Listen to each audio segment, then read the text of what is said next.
All right, let's dive into one of the most vivid, most intense passages in all of apocalyptic literature. Chapter 14 of the Book of Revelation. It is packed with symbolism, stark choices, and a climax that is, frankly, unforgettable. This is a vision that has echoed through art and literature for centuries, so let's get into it. Right out of the gate, we're not easing into this thing. The vision explodes with sound. You can almost hear it, right? A voice from heaven. That's not just a voice, but a force of nature. It's like a massive waterfall and a huge thunderclap all at once.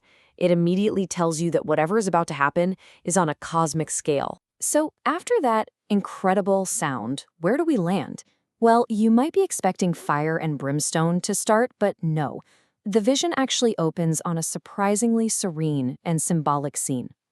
We're on Mount Zion, focusing on a figure called the Lamb, and a very, very specific group of people with him. So, who exactly is standing there with the Lamb?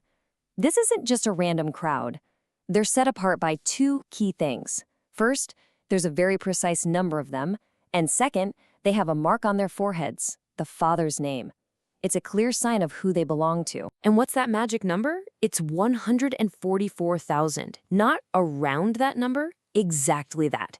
This figure has fascinated people forever, suggesting a complete, specific company of individuals who have this special protected status. Okay, so what makes these 144,000 so special?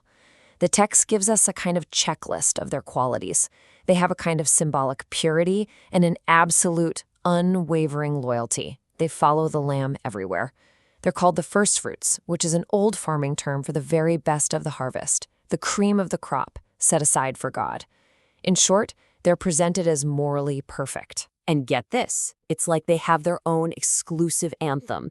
They sing this new song in front of the throne, but it's a melody that only they can learn. No one else gets the sheet music. It really drives home their unique status. They share an experience no one else can even begin to understand.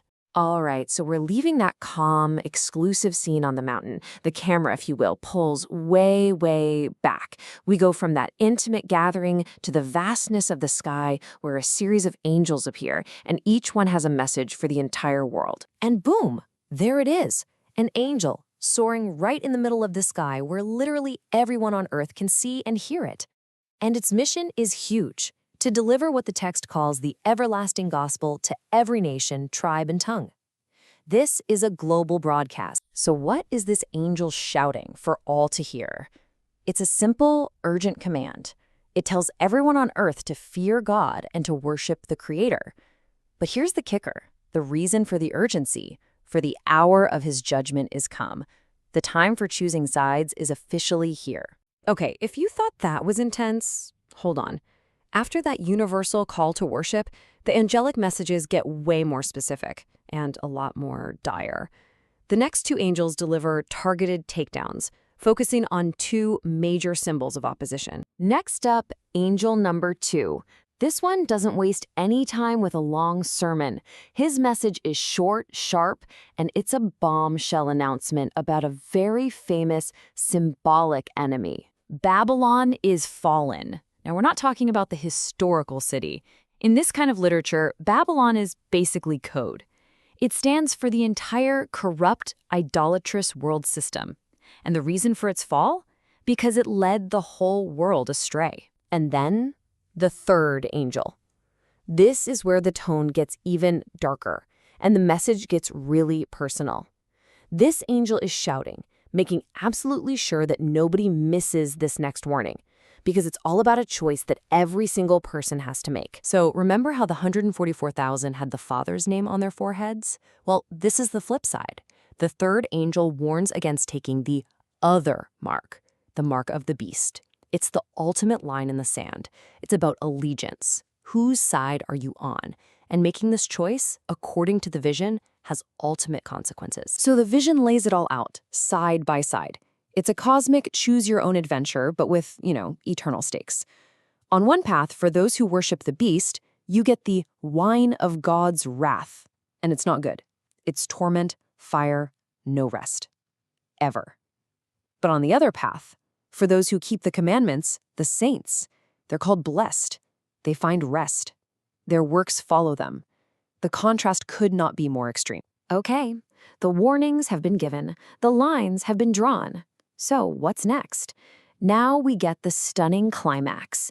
The judgment is actually carried out.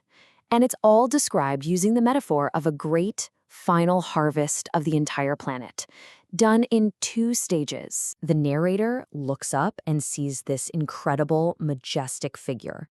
He's described as looking like the Son of Man, and he's sitting on a white cloud, wearing a golden crown and holding a sharp sickle. He's this powerful, regal reaper, just poised and waiting for the signal to begin. And that signal comes. The judgment unfolds in 2 quick parts. First, the crowned figure on the cloud gets the green light. The harvest of the earth is ripe, so he swings his sickle and reaps. But then, immediately after, a second angel shows up with another sickle. His job is different. He's told to gather the grapes from the vine of the earth because they're fully ripe. 2 sickles, 2 very different harvests. So, what happens to that second harvest? The grapes. Where do they go? This is where the imagery gets incredibly intense. The angel gathers them all up and throws them into a massive, symbolic container, the great winepress of the wrath of God. And this right here is the graphic, unforgettable finale of the vision. The winepress is trodden, but what comes out isn't wine, it's blood. A torrent of it, a river of blood so deep, the text says that it comes all the way up to a horse's bridle. But the depth is only half of the horrifying picture, because that river of blood flows for 1,600 furlongs. Now that's an ancient measurement, so what does it mean for us? It's about 200 miles, or 320 kilometers. It is a scale of destruction that's almost impossible to even imagine. It's an image designed to be overwhelming, to convey a judgment that is absolute and total. So, we've seen it all, from a serene song on a mountaintop to a 200-mile-long river of blood. This chapter gives us an unsparing, uncompromising vision of final justice. And it really makes you wonder, doesn't it? What is it about these ancient, powerful images of a final reckoning that gives them such a powerful grip on our art, our culture, and our imagination?